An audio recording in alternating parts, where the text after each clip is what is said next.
Masyarakat Transparansi Aceh dan Lembaga Bantuan Hukum Banda Aceh mencatat, pemerintah Aceh telah mengucurkan dana hibah sebesar 6,4 triliun rupiah sepanjang tahun 2017 hingga 2024. Dari jumlah tersebut, 308,3 miliar rupiah dihibahkan untuk 6 instansi vertikal, di antaranya Tentara Nasional Indonesia, Kepolisian, Kejaksaan, Badan Intelijen Negara, Badan Narkotika Nasional, Pengadilan Tinggi, dan Badan Intelijen Strategis. Dalam konferensi pers yang digelar di kantor Mata, Kepala Program LBH Banda Aceh, Hafiz, memaparkan rata-rata alokasi hibah per tahun mencapai 805,9 miliar rupiah. Dari jumlah itu, 308,3 miliar rupiah diberikan kepada 6 instansi vertikal di Aceh. Hafiz juga menjelaskan, alokasi dana hibah terbesar diberikan kepada kepolisian sebesar 37% atau sekitar 113 miliar rupiah.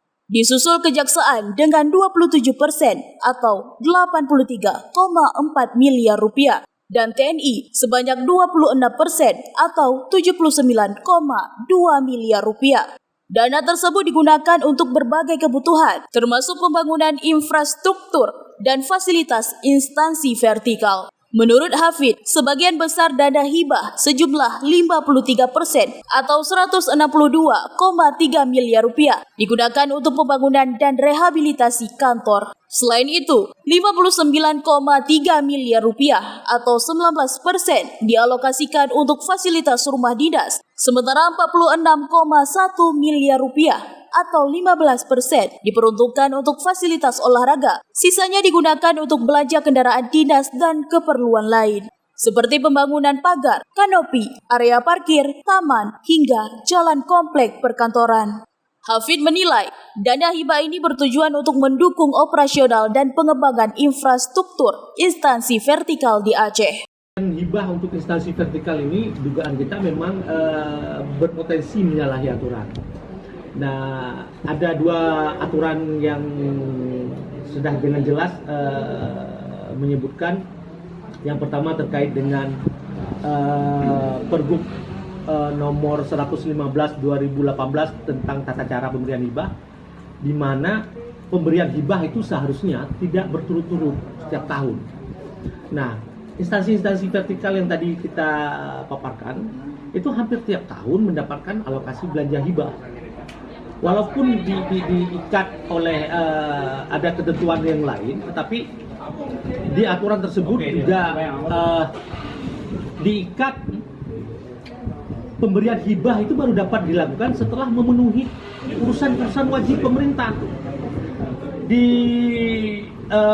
PP nomor 12 2019 tentang pemerintah pengelolaan keuangan daerah juga spesifik menyebutkan bahwa pemberian hibah itu baru dapat dilakukan ketika pemerintah daerah sudah memenuhi urusan wajib, urusan pilihan, dan urusan pilihan lainnya di pemerintah. Nah, sebagaimana yang kita ketahui, Aceh ini nggak pernah keluar dari daerah termiskin. Ada banyak program yang memang pemerintah selalu berkilah tidak tersedia anggaran. Katakanlah salah satunya terkait pemenuhan hak-hak perubahan konflik dalam program reparasi yang sudah direkomendasikan oleh KKR. Dari 5.000 data, itu baru sekitar 200-an data yang baru dipenuhi. Itu pun dengan skema bantuan sosial, bukan reparasi. Hafiz juga merincikan bahwa alokasi dana hibah tertinggi terjadi pada tahun 2021 dan 2022, masing-masing sebesar 61 miliar rupiah dan 126,1 miliar rupiah. Sementara itu pada tahun-tahun sebelumnya, alokasi hibah relatif lebih kecil, berkisaran antara 4 miliar rupiah hingga 17 miliar rupiah. Kemudian, total belanja hibah dalam anggaran pendapatan dan belanja Aceh 2024 sebesar 1,1 triliun rupiah dengan peruntukan hibah kepada pemerintah pusat sebesar 101,5 miliar rupiah dalam bentuk uang dan barang kepada 15 instansi. Rata-rata APBA dalam periode 2017 hingga 2024 mencapai 14,9 triliun rupiah. Dengan pendapatan asli Aceh hanya sebesar 2,4 triliun rupiah. Dari Kota Banda Aceh, Lala Nurmala melaporkan untuk Puja TV.